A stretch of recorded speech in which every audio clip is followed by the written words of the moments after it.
உங்களால முடியாது நானா, உங்களால முடியாது தம்பி. என்பிபில இருக்கிற முஸ்லிம் மந்திரிகளுக்கு சொல்லி புது படம் ஒன்று ரிலீஸ் ஆகுமோ தெரியாது. நான் சொல்றேன்.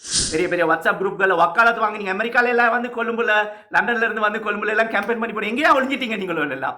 இப்ப கட்டார்ல இருந்து ஆஜியார் ஒருத்தர் பேசுறாரு, அங்க இருந்து பேசுறாரு, வாயில புட்டா அவங்களோட இருந்துங்கடா, புல்லா சாப்பிடுறீங்க. நான் என்ன சொல்றது, பேச சொல்லுங்களே, வா அவங்களோட ஆட்கள் அனுப்பி இருக்கிறீங்களே பொத்தி உட்கார்றதுக்கா தல்வானி மேல.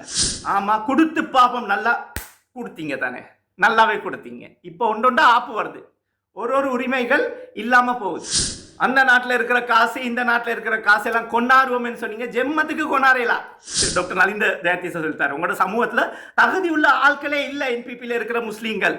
அதுதான் எஸ்எல்பிபிக்கு வேலை செஞ்ச, வியட்மகைக்கு வேலை செஞ்ச, கோட்டாபையோட கிட்டவே இருந்து அப்ப இருந்த ஆட்களுக்கு தான் நாங்க பதவி கொடுத்தோம் என்று சொட்டி காட்டி அவங்க ஆட்கள் எடுத்தாங்களோ தெரியாது. அஸ்ஸலாமு அலைக்கும், வணக்கம்.